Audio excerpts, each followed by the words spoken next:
నమస్కారం G news కి స్వాగతం. నేను మీ గాయత్రి. ఈ రోజు వార్తల విశేషాలు చూద్దాం. శ్రీకాకుళం జిల్లాలో కేంద్ర ప్రభుత్వ పథకాల అమలు, బ్యాంకుల రుణాల పంపిణీపై జిల్లా స్థాయి బ్యాంకర్స్ కమిటీ సమావేశం నిర్వహించారు.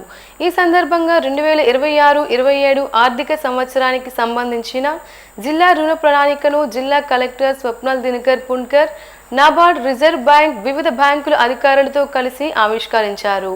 2026-27 సంవత్సరానికి జిల్లాకు 19,735.42 కోట్ల జిల్లా రుణ ప్రణాళికను రూపొందించారు. గత ఏడాదితో పోలిస్తే ఇది 26.70% పెరుగుదల అని కలెక్టర్ తెలిపారు. PM Svanidhi, PM EGP, PM Mudra, PM Surya Ghar Yojana తదితర కేంద్ర ప్రభుత్వ పథకాల పురోగతిని సమీక్షించి అర్హులైన ప్రతి లబ్ధిదారునికి పథకాల ప్రయోజనాలు చేరేలా బ్యాంకులు కృషి చేయాలని సూచించారు. వ్యవసాయ రంగానికి 11,392.62 కోట్లు, ఎంఎస్ఎంఏ రంగానికి 2,776.61 కోట్లు, ఇతర ప్రాధాన్య రంగాలకు 566.21 కోట్లు కేటాయించినట్లు తెలిపారు. జిల్లా అభివృద్ధికి అనుగుణంగా అన్ని బ్యాంకులు, ప్రభుత్వ శాఖలు సమన్వయంతో పనిచేసి రుణ ప్రణాళిక లక్ష్యాలను పూర్తి స్థాయిలో సాధించాలని జిల్లా కలెక్టర్ పిలుపునిచ్చారు. మీలోనే ఇలా మంచి ఎంటర్‌ప్రెన్యూర్ స్కిల్స్ ఉంటే, మీలోనే మీ దగ్గర ఒక మంచి ఐడియా ఉంటే, మన ఏదో ఒకటి స్కీమ్లో, మన దగ్గర చాలా స్కీమ్స్ ఉన్నాయి, ఏదో ఒకటి స్కీమ్లో కొంత గ్రాంట్ రూపంలో కానీ, కొంత సబ్సిడీ రూపంలో కానీ మీకు ఒక 1 crore వరకు, అది మినిమం 1 crore మినిమం వరకు మీకు ఈ లోన్ ఇవ్వడం జరుగుతుంది. దీంతో మీరు మంచి ఇండస్ట్రీ మన శ్రీకాకుళంలో సెటప్ చేయాలి అంటే ఖచ్చితంగా ఎల్ఎం గారి దగ్గర, అలాగే జిఎండిఐసి అంటే ఇండస్ట్రీ సెల్ ఒకటి ఉంది, మన బస్ స్టాండ్ దగ్గరనే ఆఫీస్ ఉంది, అక్కడ వెళ్ళి మీరు కనుక్కుంటే వాళ్ళు క్లుప్తంగా అంతా వివరంగా మీకు అంతా చెప్తారు. సో అదే ఒక కొత్త స్కీమ్ మన డిస్ట్రిక్ట్లో మనం స్టార్ట్ చేయబోతున్నాం. ఒక మంచి మీటింగ్ ఇది. ప్రతి 3 నెలలకి ఒక మీటింగ్, ఒకసారి ఈ మీటింగ్ మనం పెడుతున్నాం. బ్యాంకర్స్ అందరికీ మరి ముఖ్యంగా థ్యాంక్స్ చెప్తున్నాం. బికాజ్ వాళ్ళ సహకారం లేకపోతే ఇలాంటి స్కీమ్స్ మనం ఏం చేయలేము. ఒకవైపు ఎస్హెచ్జి, ఒకవైపు ఈ డ్వాక్రా మహిళలకి మంచి సపోర్ట్గా మన బ్యాంకర్స్ ఉంటున్నారు, ఇంకొక వైపు మంచి మన ఇండస్ట్రీస్ కూడా వాళ్ళే సపోర్ట్ చేస్తున్నారు. కాబట్టి వాళ్ళకి కూడా థ్యాంక్స్ చెప్తూ ఈ మీటింగ్ మనం ఈ రోజు క్లోజ్ చేస్తాం. Thank you. శ్రీకాకుళం లక్ష్యంతో నిర్వహిస్తున్న ఎర్రన్న క్రీడా ఉత్సవంలో భాగంగా ఎంపీ కప్ 2026 కబడ్డీ టోర్నమెంట్ ఘనంగా ముగిసింది. శ్రీకాకుళంలోని కోడి రామ్మూర్తి స్టేడియంలో జరిగిన ఫైనల్ పోటీలు క్రీడాభిమానులను ఉర్రూతలూగించాయి. ఎంపీ కప్ కబడ్డీ టోర్నీలో 18 పురుషుల, 5 మహిళల, 8 సబ్ జూనియర్ జట్లు పాల్గొనగా సోమవారం రాత్రి ఫైనల్ మ్యాచ్ లో నిర్వహించారు. ముగింపు కార్యక్రమానికి జిల్లా కలెక్టర్ స్వప్నల్ దినకర్ పున్కర్, సంయుక్త కలెక్టర్ ఫర్మన్ అహ్మద్ ఖాన్, జిల్లా తెలుగు యువత అధ్యక్షులు మెండ దాసునాయుడు తదితరులు హాజరయ్యారు. ఈ సందర్భంగా కలెక్టర్ మాట్లాడుతూ కేంద్ర మంత్రి కింజరాపు రామ్మోహన్ నాయుడు ఆలోచనలతో నిర్వహిస్తున్న ఎర్రన్న క్రీడా ఉత్సవం ఫిట్ శ్రీకాకుళం లక్ష్య సాధనలో కీలక పాత్ర పోషిస్తుందని అన్నారు. మహిళల విభాగంలో వండర్ ఉమెన్, సబ్ జూనియర్ విభాగంలో నౌపాడ, పురుషుల విభాగంలో ఉద్దాన వారియర్స్ జట్లు విజేతలుగా నిలవగా అతిథులు విజేతలకు ట్రోఫీలు, బహుమతులు అందజేశారు. గ్రామ స్థాయి నుంచి పార్లమెంట్ స్థాయి వరకు పార్టీ సంస్థాగత నిర్మాణాన్ని బలోపేతం చేయాలనే లక్ష్యంతో జనసేన పార్టీ శ్రీకాకుళం పార్లమెంట్ పరిధి నాయకుల సమావేశం నిర్వహించింది. పార్టీ అధినేత పవన్ కళ్యాణ్ ఆదేశాల మేరకు కమిటీల ఏర్పాటు, సభ్యుల వివరాల సేకరణ, పార్టీ విస్తరణపై కార్యాచరణను ఖరారు చేశారు. శ్రీకాకుళం పట్టణంలోని బృందావన్ ఫంక్షన్ హాల్లో జరిగిన సమావేశానికి జనసేన పార్టీ శ్రీకాకుళం పార్లమెంట్ పరిశీలకులు, విశాఖ సౌత్ ఎమ్మెల్యే వంశీకృష్ణ యాదవ్ ముఖ్య అతిథిగా హాజరయ్యారు. గ్రామ, మండల, నియోజకవర్గ, పార్లమెంటు స్థాయి కమిటీలను త్వరితగతిన ఏర్పాటు చేయాలని ఆయన పిలుపునిచ్చారు. పవన్ కళ్యాణ్ సూచనల మేరకు సభ్యుల నుంచి దరఖాస్తులు, వివరాలు సేకరిస్తున్నామని, రేపటి నుంచి టెక్కలి, నర్సనపేట నియోజకవర్గాల్లో ఈ ప్రక్రియ ప్రారంభమై ప్రతిరోజు 2 నియోజకవర్గాల్లో సభ్యుల వివరాలు సేకరించి పార్లమెంట్ అధ్యక్షుడికి అందజేస్తామని తెలిపారు. అనంతరం జిల్లా, పార్లమెంట్, నియోజకవర్గ, మండల కమిటీలను ప్రకటిస్తామని చెప్పారు. రానున్న కార్పొరేషన్, పంచాయతీ ఎన్నికలను దృష్టిలో ఉంచుకొని పార్టీని గ్రామ స్థాయి నుంచి పూర్తి స్థాయిలో బలోపేతం చేసి శ్రీకాకుళం పార్లమెంట్ ను రాష్ట్రంలోని నెంబర్ 1 గా తీర్చిదిద్దడమే లక్ష్యమని వంశీకృష్ణ యాదవ్ పేర్కొన్నారు. సమావేశంలో జిల్లా నాయకులు, మండల అధ్యక్షులు, నియోజకవర్గ ఇన్ఛార్జీలు, వివిధ విభాగాల ప్రతినిధులు, పెద్ద సంఖ్యలో పార్టీ కార్యకర్తలు పాల్గొన్నారు. పవన్ కళ్యాణ్ గారు మాకు సూచనలు చేశారు. ఆ సూచనలకు అనుకూలంగా ప్రతి ఒక్కరి దగ్గర నుంచి ఎవరి స్థాయిలో వాళ్ళకి అప్లికేషన్లు ఫిల్ చేసి ఇస్తే అవన్నీ కూడా ప్రెసిడెంట్ గారి దృష్టికి తీసుకెళ్ళి ప్రెసిడెంట్ గారే అటు జిల్లా కమిటీ అంటే ముఖ్యంగా పార్లమెంట్ కమిటీ కానీ, నియోజకవర్గ కమిటీ కానీ, మండల కమిటీలు అన్నింటినీ కూడా అతి త్వరలోనే వేస్తామని చెప్పేసి కూడా తెలియజేస్తూ ఉన్నాం. పార్టీ నిర్మాణం అన్నది చాలా రోజుల నుంచి అందరూ కూడా ఎదురు చూస్తూ ఉన్నాం.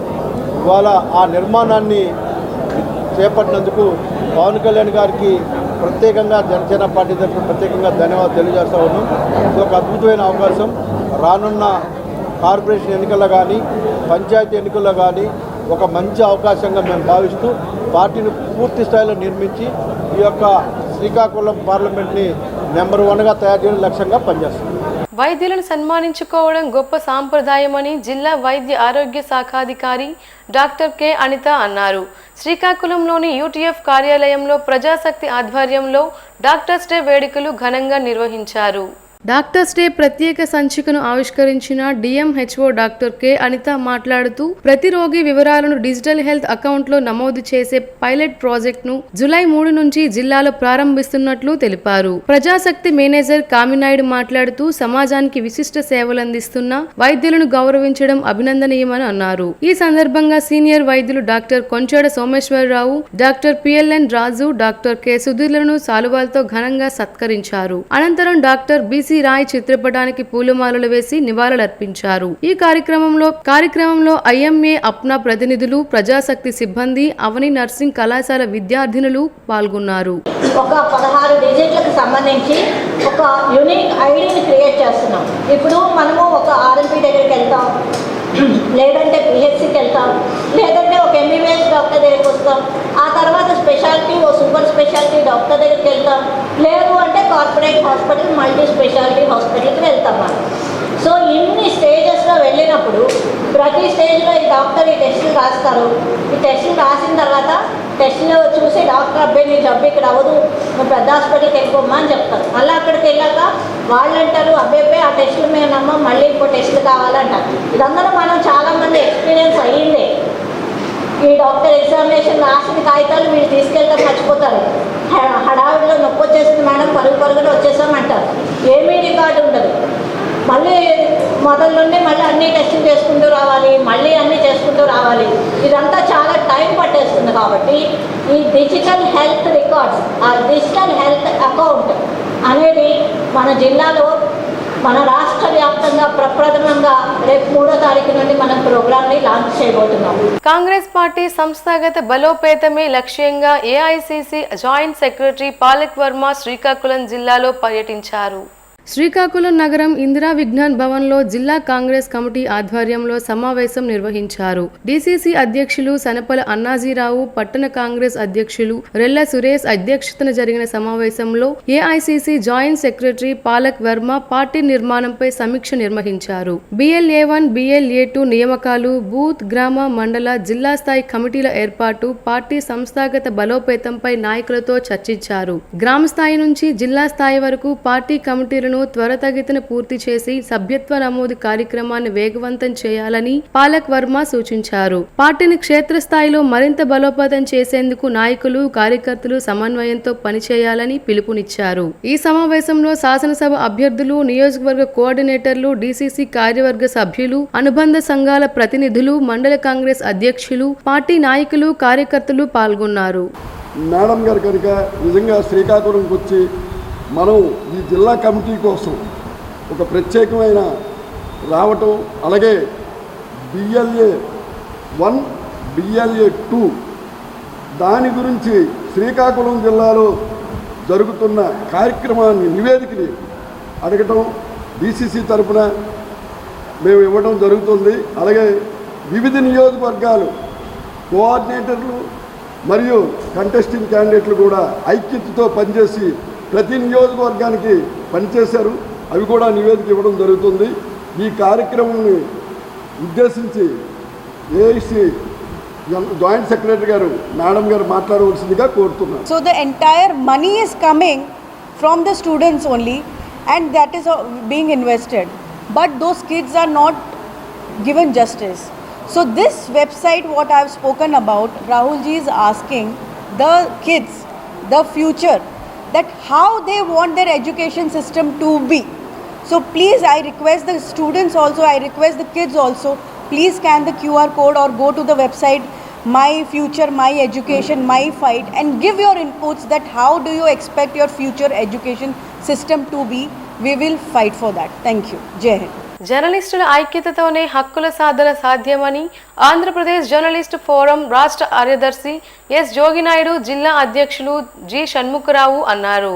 జూలై 8న శ్రీకాకుళంలో నిర్వహించే ఏపీజేఎఫ్ మహాసభను విజయవంతం చేయాలని పిలుపునిచ్చారు. శ్రీకాకుళం జిల్లా పరిషత్ సమావేశ మందిరంలో జూలై 8న ఉదయం 10 గంటలకు ఏపీజేఎఫ్ జిల్లా శాఖ ఆధ్వర్యంలో మహాసభ నిర్వహించనున్నారు. ఈ సందర్భంగా జర్నలిజం సవాళ్లు అనే అంశంపై ప్రత్యేక చర్చ నిర్వహించడంతో పాటు ఏపీజేఎఫ్ గోడపత్రికను ఆవిష్కరించనున్నారు. ఐక్యంగా ఉందాం, హక్కుల కోసం పోరాడుదాం అనే నినాదంతో జర్నలిస్టుల హక్కుల పరిరక్షణ, వృత్తిపరమైన సమస్యల పరిష్కారం పై చర్చిస్తామని నిర్వాహకులు తెలిపారు. రాష్ట్ర జిల్లా నాయకులతో పాటు వివిధ జర్నలిస్టు సంఘాల ప్రతినిధులు, సీనియర్ జర్నలిస్టులు ఈ మహాసభకు హాజరు కానున్నారు. ఇవన్నీ కూడా కలిసి రావాలని, అందరూ కలిసి సమైక్యంగా ఐక్య వేదిక తరఫున శ్రీకాకుళం జిల్లా మాసం సక్సెస్ చేయాలని కోరుకుంటూ, ముఖ్యంగా ఆంధ్రప్రదేశ్లో ఈరోజు పరిస్థితి చూస్తుంటే కూటమి ప్రభుత్వం కానీ గత ప్రభుత్వాలు కానీ పాత్రికేయుల సంక్షేమం కోసం ఎవరెవరు డివైడ్ అయి పనిచేస్తే హక్కులు సాధించుకోలేము. అందరం కలిసి ఒకే ప్లాట్ఫామ్ మీద పనిచేసి మన సమిష్టి హక్కులు సాధించుకునే ఉద్దేశంతోనే ఈ జిల్లా మాసం ప్రధాన పిలుపునిచ్చాం. ముఖ్యంగా ఈ జర్నలిజం సవాల్ అనే అంశంపై వర్క్షాప్ కూడా జరుగుతుంది. జిల్లా అధికారులు అయితేనేమి ప్రజాప్రతినిధులు అందరూ కూడా సంపూర్ణ సహకారం అందించి సభను సైతం చేస్తారని మనసావాక్యం సెలవు. జూలై 8 ఆంధ్రప్రదేశ్ జర్నలిస్ట్ ఫోరం మహాసభ నిర్వహిస్తామని పెట్టాము. రాష్ట్ర కమిటీ పిలుపు మేరకు మా రాష్ట్ర కార్యదర్శి జోగినాయుడు గారి సూచనలు, సలహాల మేరకు సోదర సంఘాలన్నింటినీ కలుపుకుంటూ జర్నలిస్టుల సంక్షేమానికి పాటుపడాలన్న సమన్నత ఆశయంతో ఒక గొప్ప కార్యక్రమానికి తెరతీశాము. ఈ కార్యక్రమం జర్నలిస్టులు అందరూ హాజరై, అలాగే జిల్లా ప్రజాప్రతినిధులు, అధికారులు అందరూ హాజరై ఈ సభను విజయవంతం చేయాలని, జర్నలిస్టుల హక్కుల కోసం, జర్నలిస్టుల ఆశయాల కోసం ఏపీజేఎఫ్ ఎప్పుడూ పోరాడుతుందని, మేమంతా ముందుంటామని మరోసారి తెలియజేసుకుంటూ ముగిస్తున్నాం. డ్వాక్రా మహిళలకు ఇచ్చిన హామీలను కూటమి ప్రభుత్వం అమలు చేయకుండా మోసం చేసిందని వైఎస్ఆర్సీపీ రాష్ట్ర క్రమశిక్షణ కమిటీ సభ్యులు, మాజీ ఎమ్మెల్యే రెడ్డి శాంతి విమర్శించారు. ఎన్నికల సమయంలో సూపర్ 6 పేరుతో వడ్డీ లేని రుణాలు, మహిళల సంక్షేమానికి పలు హామీలు ఇచ్చిన కూటమి ప్రభుత్వం అధికారంలోకి వచ్చిన తర్వాత వాటిని అమలు చేయలేదని రెడ్డి శాంతి ఆరోపించారు. మహిళా సాధికారత విషయంలో ప్రభుత్వం పూర్తిగా విఫలమైందన్నారు. వైఎస్ఆర్సీపీ ప్రభుత్వం హయాంలో వైఎస్ఆర్ ఆసరా, వైఎస్ఆర్ చేయూత, సున్నా వడ్డీ వంటి పథకాల ద్వారా మహిళలకు ఆర్థిక భరోసా కల్పించామని గుర్తు చేశారు. అలాగే స్థానిక సంస్థల్లో 50% రిజర్వేషన్లతో మహిళలకు ప్రాధాన్యం కల్పించింది జగన్ ప్రభుత్వమే పేర్కొన్నారు. ఇప్పటికైనా కూటమి ప్రభుత్వం డ్వాక్రా మహిళలకు ఇచ్చిన సూపర్ 6 హామీలు, వడ్డీ లేని రుణాల వాగ్దానాలను వెంటనే అమలు చేయాలని రెడ్డి శాంతి డిమాండ్ చేశారు. శ్రీకాకుళం జిల్లా ఆంధ్రవలస మండలం వెదులవలస గ్రామంలో మంగళవారం హృదయ విదారక ఘటన చోటు చేసుకుంది.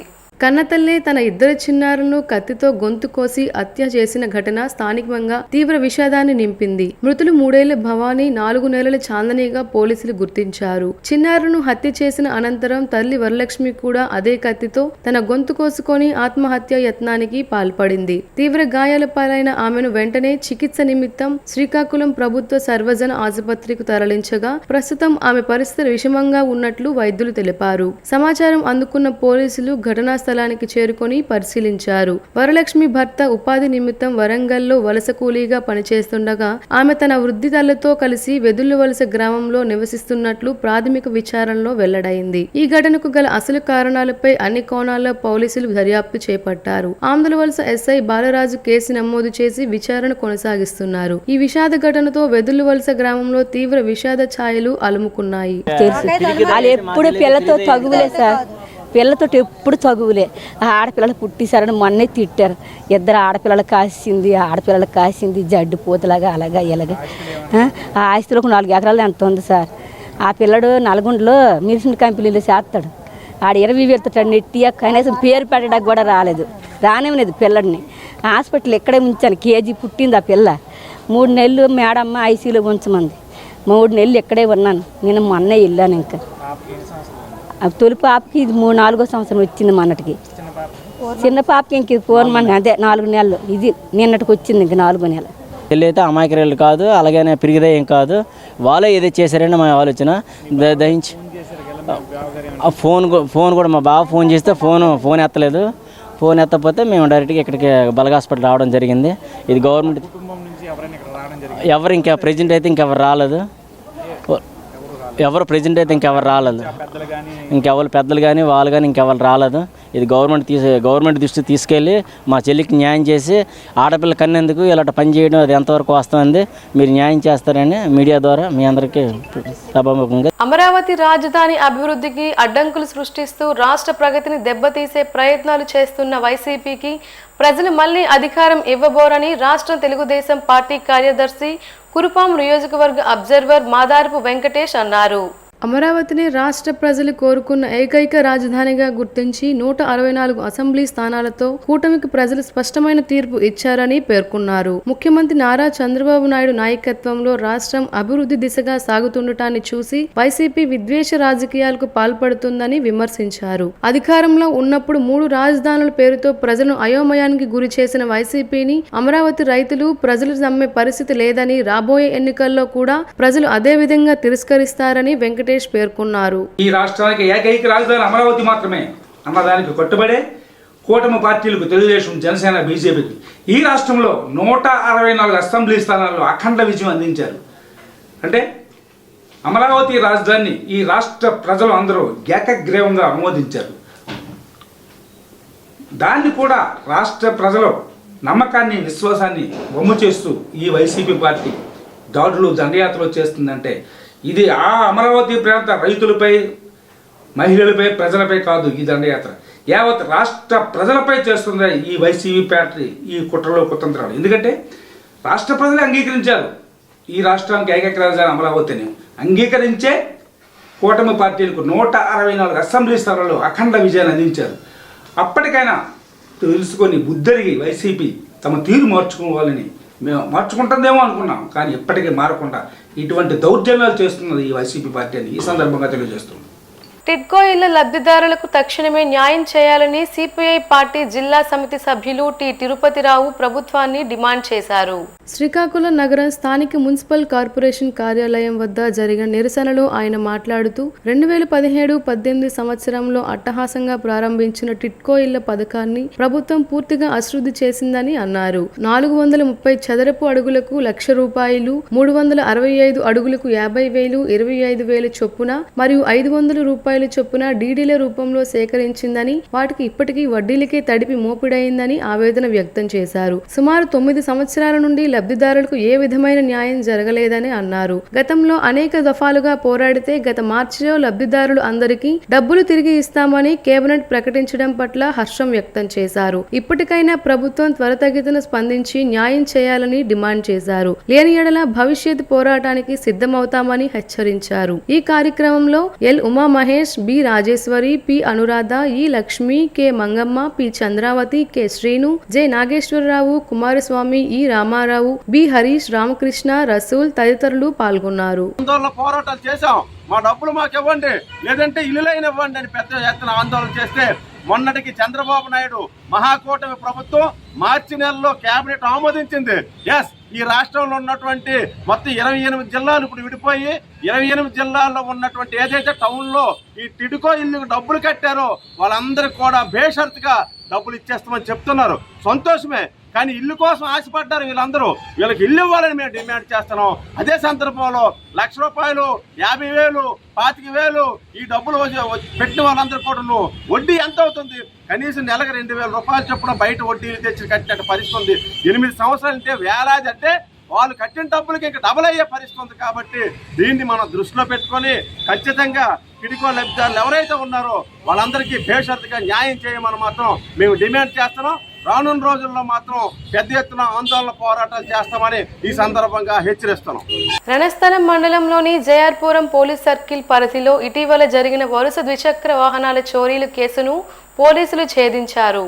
సోమవారం జేఆర్పురం పోలీస్ స్టేషన్లో నిర్వహించిన విలేకరుల సమావేశంలో సిఐఎం అవతారం వివరాలు వెల్లడించారు. జేఆర్పురం పరిధిలో 6, లావేరు మండలంలో 1, జీసిగడం మండలంలో 1 కలిపి మొత్తం 8 ద్విచక్ర వాహనాలు, అలాగే లావేరు మండలంలో ఒక వ్యవసాయ మోటార్ చోరీకి గురయ్యాయని తెలిపారు. సంఘటన ప్రాంతాల్లోని సీసీటీవీ కెమెరాల ఫొటోస్ ఆధారంగా నిందితులను గుర్తించినట్లు చెప్పారు. ఈ కేసులో 3 మైనర్లతో పాటు లావేరు మండలం బుడతవలస గ్రామానికి చెందిన కుప్రి హరిని అదుపులోకి తీసుకున్నామని తెలిపారు. అలాగే దొంగలించిన బైకులను కొనుగోలు చేసిన అదపాక గ్రామానికి చెందిన ఇనుపతుక్క వ్యాపారి బెజ్జిపురపు వెంకట నాయుడును కూడా అరెస్టు చేసినట్లు వెల్లడించారు. నిందితుల వద్ద నుంచి 5 ద్విచక్ర వాహనాలు, ఒక వ్యవసాయ మోటార్ను స్వాధీనం చేసుకున్నామని, మిగిలిన 3 బైకులను తుక్కుగా విక్రయించినట్లు విచారణలో వెల్లడైందని సిఐ తెలిపారు. విలేకరుల సమావేశంలో జేఆర్పురం, లావేరు, జీసిగడం ఎస్ఐలు ఎస్ చిరంజీవి, కె అప్పలసూరి, సందీప్ కుమార్ తో పాటు హెడ్ కానిస్టేబుళ్లు పాల్గొన్నారు.